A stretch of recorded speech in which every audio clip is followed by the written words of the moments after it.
Bonjour à tous et à toutes et bienvenue dans la Critical Légion. Aujourd'hui, nouvel épisode de VG pour Vraiment Gaze, l'émission où on parle des decks qui sont oubliés, qui sont abandonnés dans Cardfight Vanguard.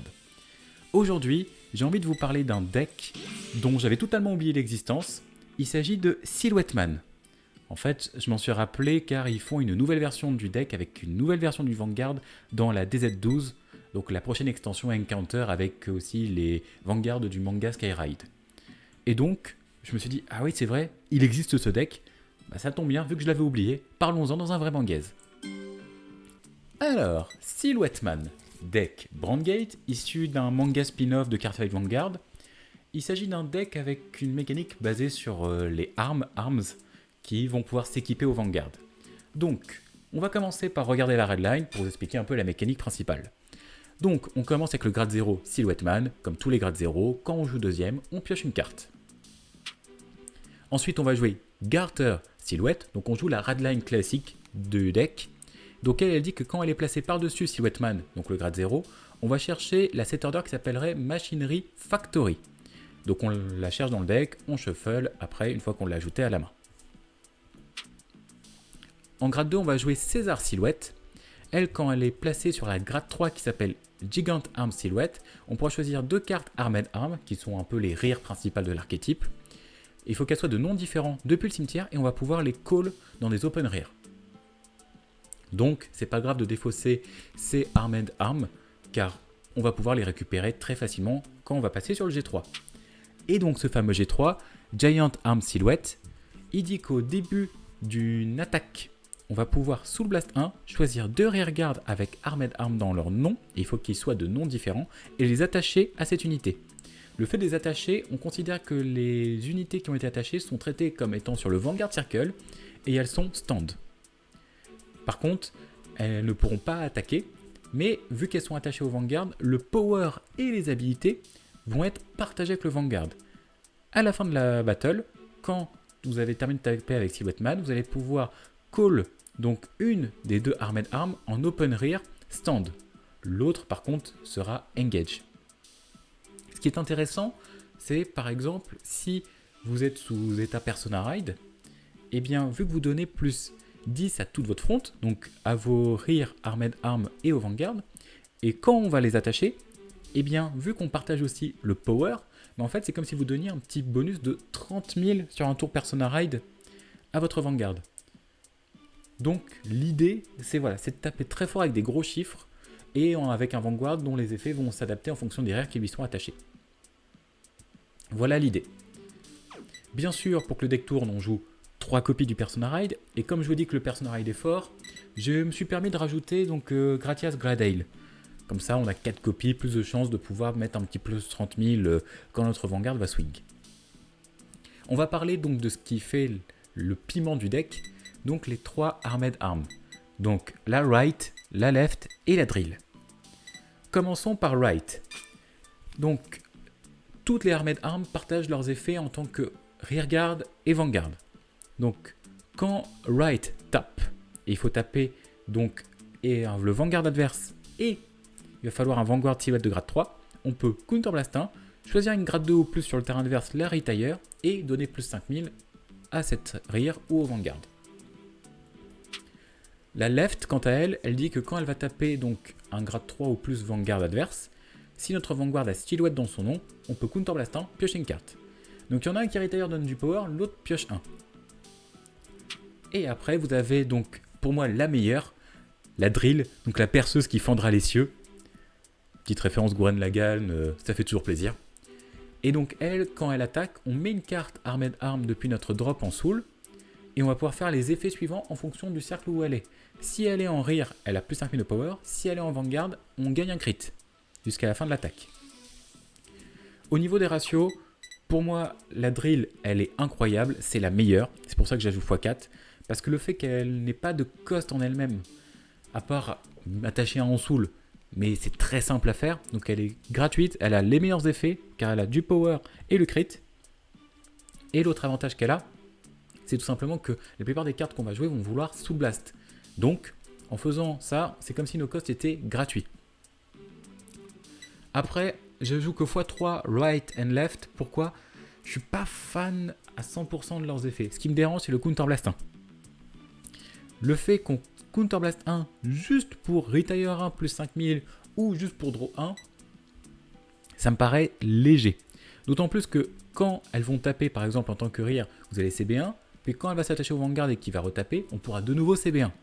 Donc on va souvent faire du CB2, voire si on attache right and left, ce qui va être peu le cas j'espère, on peut jusqu'à faire CB4 par tour si on active tous les effets sans réfléchir. Donc je suis pas hyper fan pour cette raison.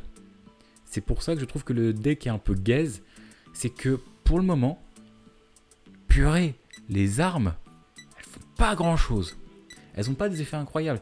Il manquerait une arme qui donne un drive en plus.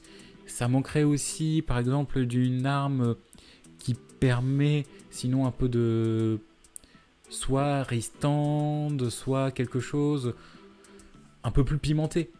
Parce que, ou sinon qui donne des plus gros powers. Ou sinon en mettre une qui a aussi une garde restrict. Ou une qui counter charge. Enfin voilà, pour le moment, c'est des cartes qui sont sorties en DBT 11. Et on sent que ça a vieilli quoi. Et il a besoin de meilleurs pour moi rire de front. Par contre, ce qu'il a et qui est très bien, c'est son support en back row. On joue 3 unités différentes, les 3 en x4 parce qu'elles sont toutes excellentes. Je vais commencer par Bustling Mechanic Rodney. Donc elle dit que si le Vanguard a une carte attachée, elle gagne plus 10 pendant le tour. Donc vu qu'on va attacher à chaque fois, il faut imaginer c'est un booster à 18. Et en back row, à la fin de la battle, quand notre Vanguard avec Silhouette a attaqué, il faut qu'il attaque à un Vanguard de grade 3 ou plus. Si notre front row n'a pas de rearguard, forcément, vu qu'elles vont toutes être attachées à Silhouette, on peut sous blast 1 stand cette unité en back row. Puis après, ce qu'on fait avec Silhouette, c'est qu'on recall une de nos armed armes dans la même colonne que Rodney pour pouvoir retaper à pleine colonne de nouveau. Donc ça permet de taper 2 fois à pleine colonne. La carte est juste très bien. Ensuite, je joue Repair Robot Rennie. Donc, Rennie, lui, quand il est placé, on va pouvoir sous blast 1, regarder le top 7, choisir 2 armed armes de noms différents, et on va pouvoir les révéler, en choisir une qu'on met en main et défausser l'autre. Et après, on mélange le deck. Donc, déjà, c'est un chercheur, et comme je vous l'ai dit, sous blast 1, c'est pas un problème pour le deck, vu qu'on peut facilement générer de la soul. Et donc, quand un grade 3 Vanguard avec Silhouette attaque, on peut sous blast 1, retire cette unité, et on va pouvoir mettre une garde restrict. Une garde restrict à 2. Sachant qu'on va taper très fort, donc ça va un peu l'obliger à ne pas forcément utiliser de sentinelle pour se défendre. Ça en fait une excellente carte. Et pour moi la meilleure, il s'agit de Resourceful Mécanique Winston. Elle, en back row center, donc si on a un Vanguard de grade 3 ou plus, qui a donc dans sa front row unit des Armed Arms, eh bien toutes les Armed Arms vont gagner plus 5, et c'est actif durant le tour adverse. Donc, c'est-à-dire que nos Armed Arms qui sont des grades 2 ne tapent pas à 10, mais elles tapent à 15. Et quand elles vont s'attacher, donc si on a 2 Armed Arms chacune à 15, ça rajoute un plus 30 à notre Vanguard sans Persona Ride, donc ça veut dire qu'il tape à 43. Et encore plus si on a Persona Ride. À la fin de la battle, quand cette unité a boosté le Vanguard, si le Vanguard adverse est grade 3 ou plus, on peut Energy Blast 3, choisir une carte qui est attachée à notre Vanguard et la call en open rear. Cette carte est excellente car elle nous rajoute une attaque en plus. De base, quand vous allez faire le combo, vous allez d'abord taper avec une rear, puis avec la deuxième, puis vous tapez avec le Vanguard, il attache les deux.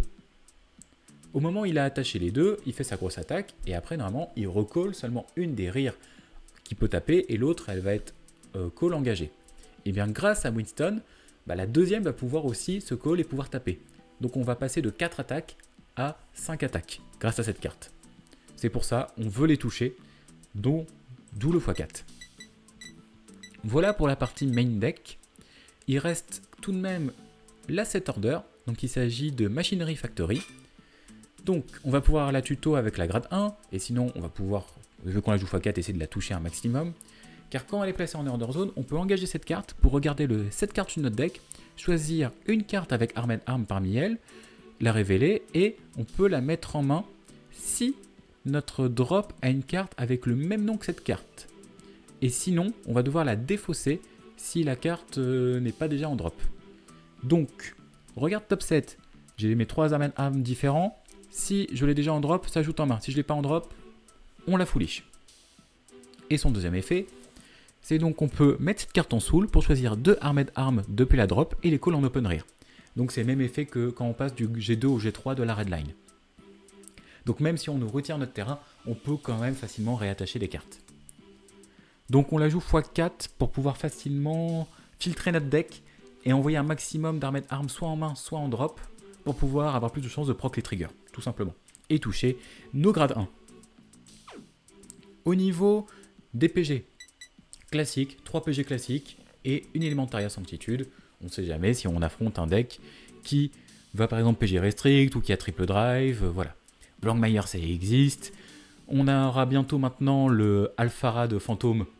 On va être content de jouer Elementaria Sanctitude contre lui. Enfin, il y a plein de situations où la carte est quand même bien à avoir. Et au niveau des ratios de trigger, donc je suis parti sur 4 heal, 1 over, 4 front à effet et 4 crits à effet pour 3 crits classiques. Pourquoi j'ai fait le ratio 7 crits 4 front et pas 8 crits 3 front?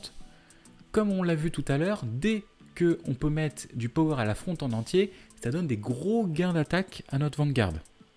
Il peut gagner un plus 30 grâce à ça. Donc j'ai envie d'en abuser de cet aspect-là. C'est pour ça que j'ai préféré jouer plus de front que de crit, contrairement à des decklists classiques où on va jouer 8 crits. Voilà. On veut tuer rapidement, donc il nous faut nos crits, mais je me suis dit que avoir un peu plus de chances de proquer front trigger ne pouvait pas faire de mal au deck. Parce que ça pourrait nous garantir forcément de toucher plus facilement. Donc, c'est un pour un contre. Là-dessus, vous pouvez débattre en commentaire. Les deux se valent, mais petite préférence pour 4 fronts, personnellement. Et voilà pour ce qui est de la decklist. Le seul problème du deck, comme je l'ai dit, c'est qu'il manque de bonnes cartes. Parce que là, je vous ai montré quasiment tout l'archétype. Toutes les bonnes cartes sont là. La seule carte qu'on ne joue pas de l'archétype, il s'agit de Supporter Drone Mani. Elle dit que quand elle est placée en Guard Circle, donc on peut regarder top 5 des cartes pour choisir un nombre de Armed Arms de non différents et les call en Guard Circle. Et si on n'a rien call, elle gagne plus 5000. C'est aléatoire, au pire ça défend 4-10. Ça va pas nous aider à taper plus fort. C'est pour ça que je n'ai pas décidé de la jouer, Mani. Mais sinon, voilà, toutes les cartes sont déjà dans le deck. Et pourquoi il est vraiment gaze et que les gens l'oublient? Parce que vous voulez faire quoi avec des rares qui ont des effets aussi peu intéressants quand elles s'attachent? Vous voulez jouer un deck qui attache des cartes pour booster son Vanguard? Barvasgra est bien meilleur et bien plus intéressant à jouer. C'est dommage. C'est pour ça que pour moi il est gaze. J'espère que le reboot qu'ils font du deck avec le nouveau Vanguard, la nouvelle Redline et donc les nouvelles Armed vont changer le deck, je l'espère. De toute manière, on le verra parce qu'on pense ouvrir la display quand elle sortira. Mais pour l'instant, la version classique, c'est vraiment gaze. Mais bon, c'est pas parce que c'est gaze que ça peut pas gagner. Je vous propose qu'on fasse une game de démonstration pour voir comment le deck tourne. Allez, c'est parti. Bon, Brandgate contre Brandgate. Orfist contre Silhouette Man. Si on veut, on aimerait commencer. Bon, forcément, je perds, on joue second. On renvoie le front tout de suite. La main est pas mal. C'est juste dommage, il me faudrait une petite Armed Arm en plus. Parce que j'ai pas trop envie de défausser la perceuse. Donc il va chercher son order pour call un token. Voyons voir qu'est-ce que je pioche.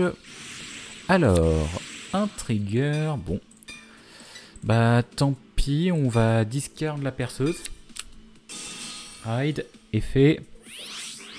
Je vais piocher un par l'effet de Silhouette Man.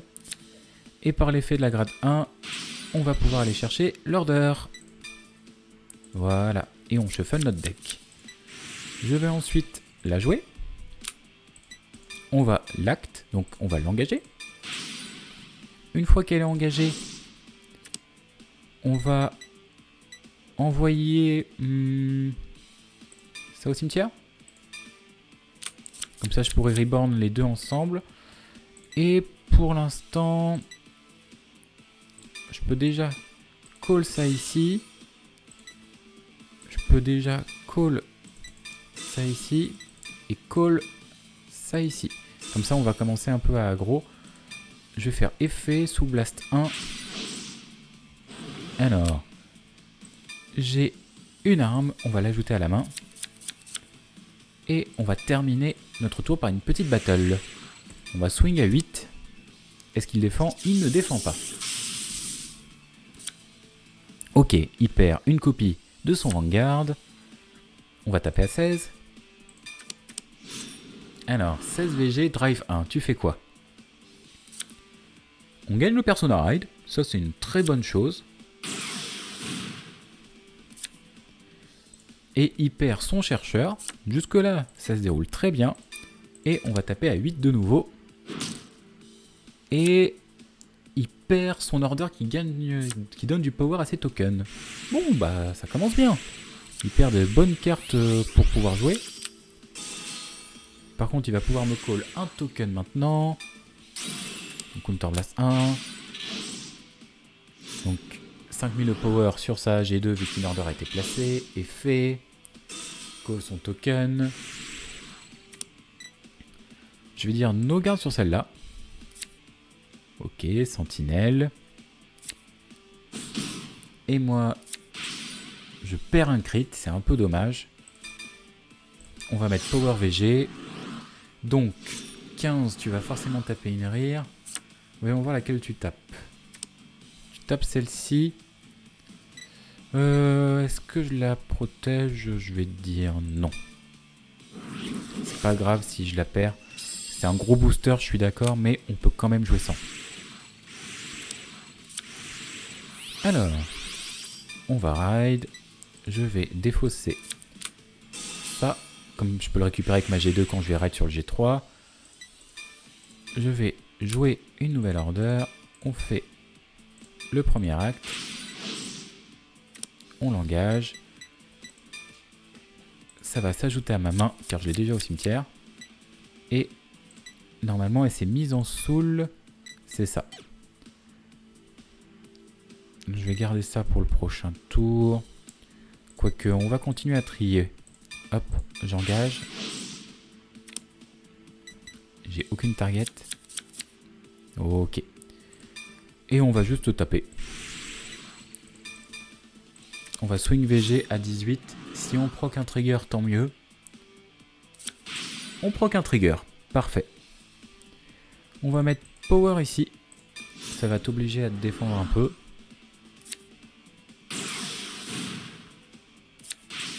Ah, il proc un crit. Donc je vais pas pouvoir taper VG. On va taper token.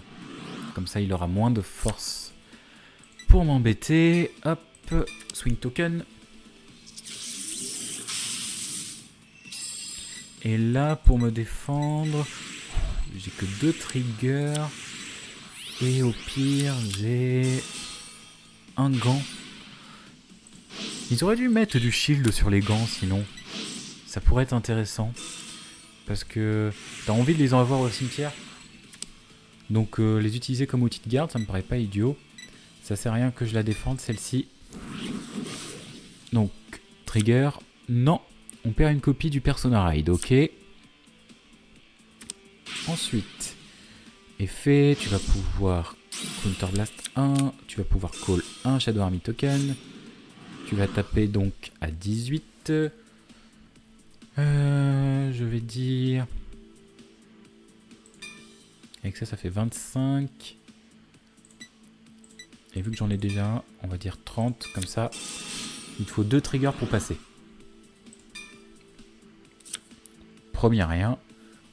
Deuxième, rien. Ok. Je pouvais pas le savoir, mais j'ai un peu trop garde. Et donc, 15. Je vais dire no garde. Heal.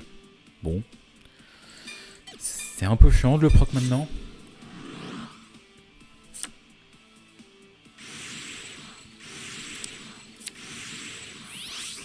Alors, ride. Là, j'ai déjà lui, donc on va discard. On va call donc 2 armes. Je vais call ça et ça. En fait, je vais pas call celle qui retire parce qu'il faut retire des grades 2 ou plus. Et là, il a que ses tokens. Donc c'est pas utile. On colle ça ici, on colle ça ici. Ensuite, on va aller move.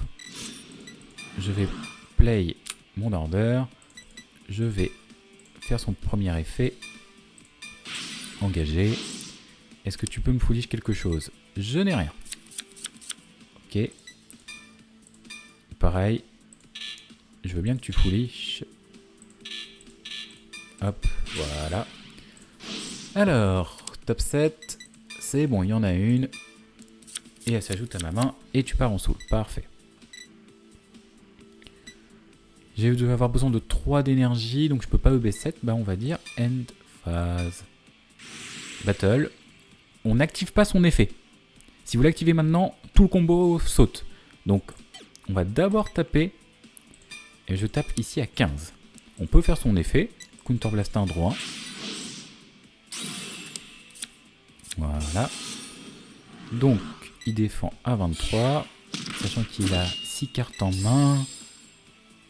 Normalement, on le tue pas ce tour-là. On n'active pas encore l'effet. Là, on booste plein régime. Effet. Je vais mettre donc la Armed Arm que j'ai en drop dans ma soul. Il gagne 5000 de power. Donc 28. Il ne se défend pas. Il perd encore une copie du Persona Ride. Et là, on l'active. Je vais choisir de Soul Blast le Armed Arm qu'on a mis en soul par l'effet de la perceuse. On attache ça, on attache ça. Voilà. Et maintenant, on swing.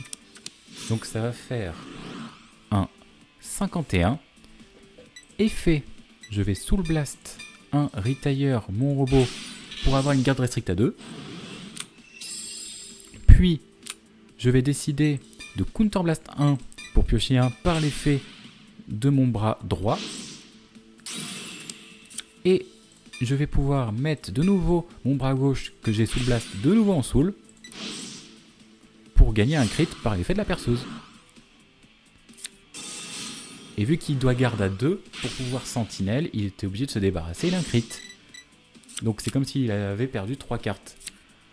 Donc rien, deuxième check, allez un trigger, front. Et là vous allez voir, le power, ça fait du plus 30. Donc il a sentinelle, c'est dommage, mais sinon, là on tape quand même à 81 sans Persona Ride. Je vais donc commencer par faire l'effet, vous commencez toujours par celui de la back row. Parce qu'il faut que vous ayez rien en front row rear pour pouvoir le faire. Donc, on commence par la back row, EB3, puis ensuite on fait l'effet de silhouette pour pouvoir recall. Et donc là, on a 2 nouvelles attaques. Donc swing, counterblast 1, draw 1.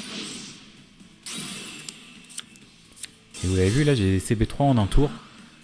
Quand je vous disais que ça coûtait cher, j'étais pas obligé. Mais je trouve ça dommage que les 2 bras soient des CB1. Et là, ça sentinelle. Et vu qu'il lui reste qu'une carte en main, il n'est pas obligé de la défausser.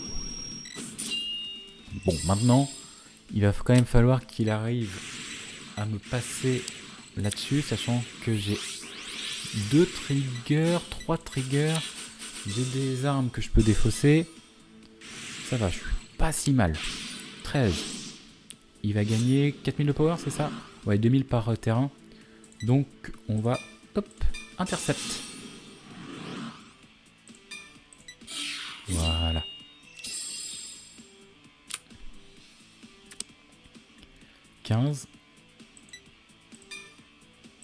On va intercept. Comme ça, je pourrais les récupérer par l'effet de ma set order.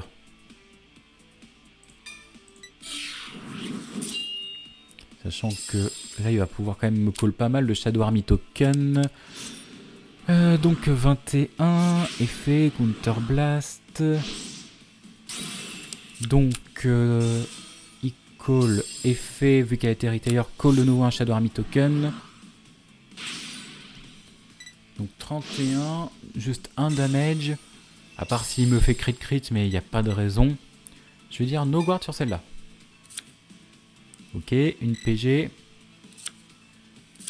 Et un heal. Donc normalement, je pense pouvoir le tuer.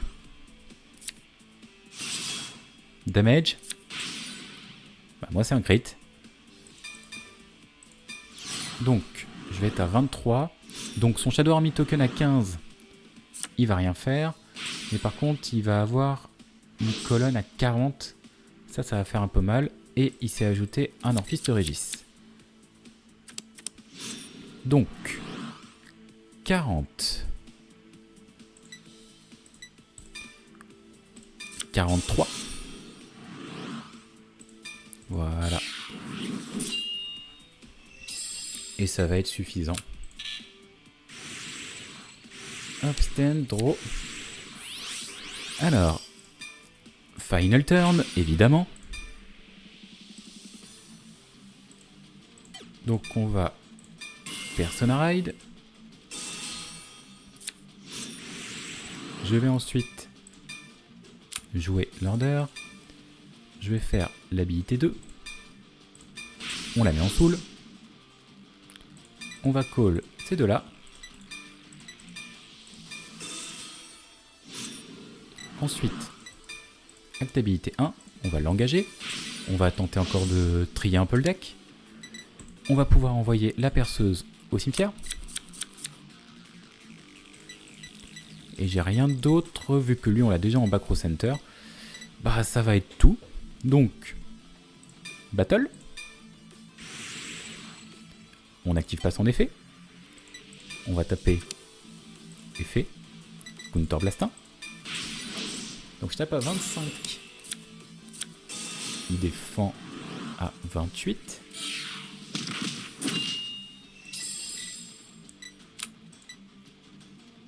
On n'active pas son effet. Je tape à 25. Effet. Je vais mettre la perceuse en soul. Donc je tape à 30. Tu vas devoir sentinelle. Ah, non, il le fait pas. Pas de problème. Et là, on active l'effet. On va soul blast le bras gauche. Comme ça, on va pouvoir refaire l'effet de la perceuse. On les attache tous les deux. Et donc, 81. On sélectionne cet effet, on remet la carte en soul pour gagner un crit. Forcément, tu sentinelle, c'est évident, vu que tu l'avais pas encore fait. Et on proc un crit. Bah, on va le mettre ici. Et donc, on va monter à 91. Et deuxième check. Encore un crit. Eh bien, on va monter à 100 000.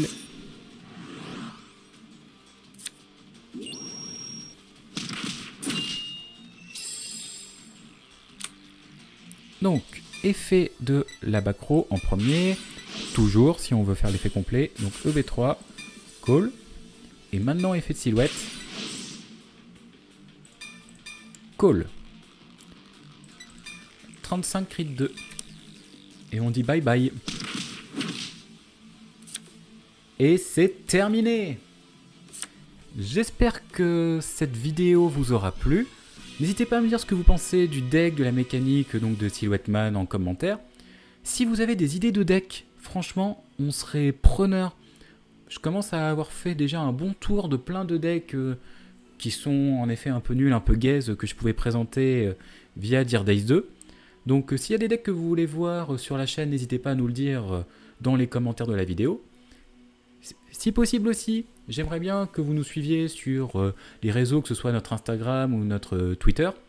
On va essayer de reposter de nouveau un peu plus de photos et d'avis sur l'animé via ces réseaux-là. Donc, il faut nous suivre par là. Et bien sûr, vous connaissez la chanson, n'hésitez pas à partager la vidéo, la commenter, vous abonner. Et j'espère que vous procurez plein de Critical Trigger dans vos parties. Et on se dit à la prochaine pour une autre vidéo. Allez, salut!